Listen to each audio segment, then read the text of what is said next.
Buenos días, jóvenes. En esta semana estaremos estudiando el tema 9 de nuestro libro de historia, el cual se titula Estados Nacionales, Unificación y Disolución. Quiero que prestes atención a este cartel, esta figura que se encuentra en tu libro, en la cual se muestran los diferentes países de Europa, pero están personalizados como si fueran hombres o mujeres o incluso animales, ¿verdad? Los cuales representan la situación de cada país en esa época. Estamos hablando de 1871, que es casi finales del siglo XIX. Ahora, en esta época en Europa había mucho problema, había una crisis en la cual los países que habían tenido grandes imperios, como era el Imperio Otomano, se querían separar y ser países independientes. Entonces vemos que realmente había una lucha entre los diferentes países en Europa. En este tema del capítulo 9 vamos a estudiar el proceso de consolidación de los estados nacionales en Europa y su relación con los procesos de unificación de Italia y Alemania y la disolución de los imperios austrohúngaro y otomano. Vamos a empezar estudiando la disolución de los imperios austrohúngaro y otomano. Si te das cuenta, a mediados del siglo XIX, mientras los países de Reino Unido y Francia habían adoptado nuevas estructuras políticas acorde con el liberalismo que hemos venido estudiando, en otras regiones de Europa también existían regímenes absolutistas, es decir, que eran solamente ellos y no permitían que hubiera intervención de parte del pueblo, como lo proponían las ideas del liberalismo. Ese fue el caso de los países o de los imperios otomano, austrohúngaro y ruso, que eran países muy absolutistas. No permitían que nadie más mandara más que el zar, por ejemplo, en Rusia y sus líderes en los imperios otomano y austrohúngaro. Ellos habían impuesto su dominio sobre pueblos con distintas culturas, por lo que se les conocía como estados multinacionales.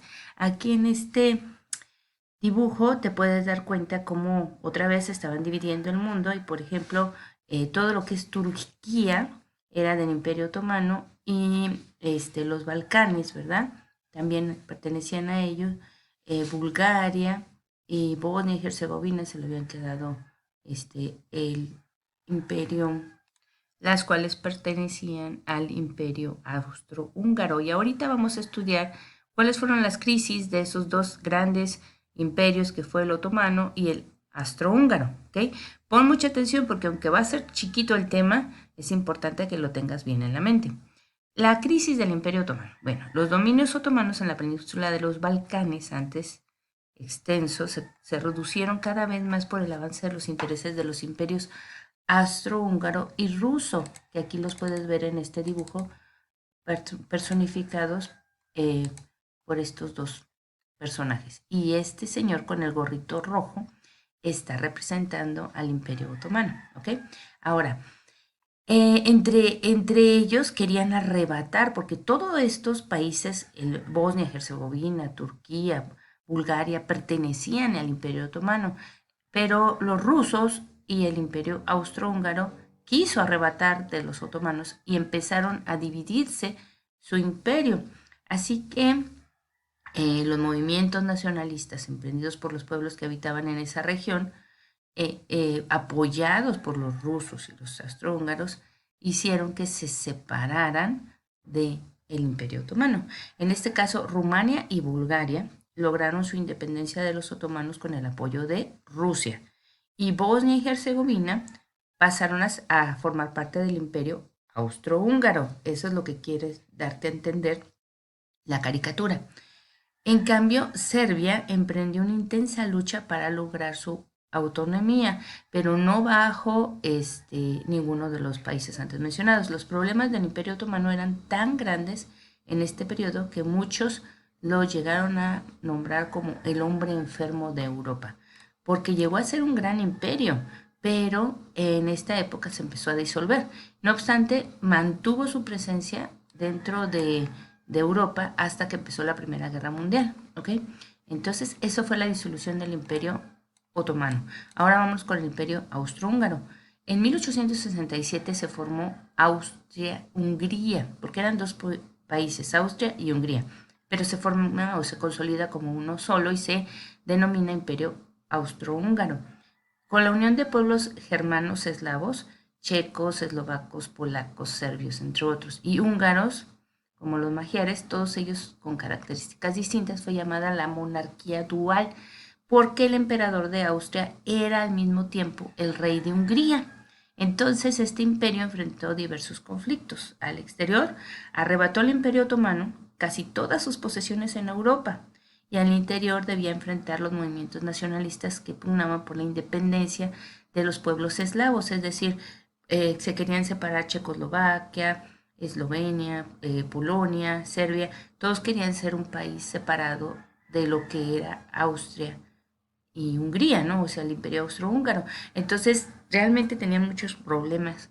Por eso el Imperio Austrohúngaro, que terminó a fin de cuentas disolviéndose con la Primera Guerra Mundial. Después vamos a estudiar un poquito más de eso.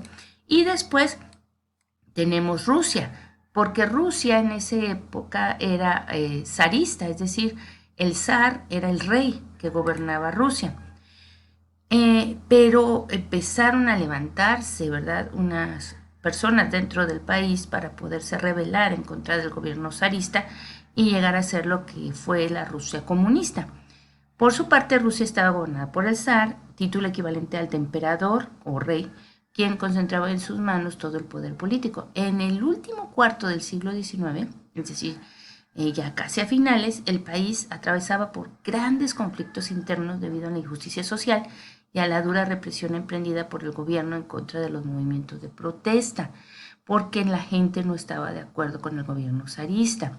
Así que los imperios multinacionales de Europa Oriental se caracterizaron por su rezago industrial. En la segunda, ¿por qué? Porque, por ejemplo, acuérdate que en Inglaterra es la cuna de la revolución industrial, en cambio en Rusia había mucho rezago, no había avance como lo había en Inglaterra, en Francia. Así que en la segunda mitad del siglo XIX se llevaron a cabo intentos de modernización con la introducción de los adelantos científicos y tecnológicos, principalmente en la zona austríaca y en el territorio ruso, pero al momento de que entran esos adelantos científicos y tecnológicos, también entran las ideas del liberalismo y fue cuando empiezan a tener los rusos o los gobernantes, el zar, grandes problemas con el pueblo que ya no quería sujetarse a una monarquía. En los tres imperios se construyó un sistema de vías férreas, pero su economía continuó siendo principalmente agraria y los campesinos eran explotados por los grandes terratenientes. Idea muy ajena al liberalismo, si se dan cuenta. Por eso, o sea, siguen siendo casi personas de la época medieval. Así que es por eso que se empezaron a levantar en armas en contra del gobierno zarista la gente de Rusia. Ahora, esta semana quiero que veamos dos videos, aparte de este que te estoy dejando. Y estos videos, perdón, quiero que tratemos primero lo que era el Imperio Otomano, el Imperio Austrohúngaro y el gobierno o el Imperio Ruso, ¿verdad? Para que te des cuenta de cómo estaban conformados estos tres gobiernos y su gran alcance que tenían en Europa, ¿no? Y por qué fue tan importante la disolución, que se disolvieran, que ya no existieran y que se empezaran a formar países independientes. Entonces, con este tema cierro este capítulo de hoy. Seguimos la clase que entra con el nacionalismo a la segunda mitad del siglo XIX y la unificación de Italia y también la unificación de Alemania. Pero de actividad vamos a elaborar un cuadro y ahorita te voy a explicar qué es lo que vamos a hacer. Lo que vamos a hacer es ver dos videos más que te voy a dejar aquí abajo sobre el Imperio Otomano y el Imperio Austrohúngaro y vas a realizar la actividad que te dejo de tarea. Por favor, lo haces en tu cuaderno, tomas fotos y lo subes a la plataforma. Que tengas un bonito día.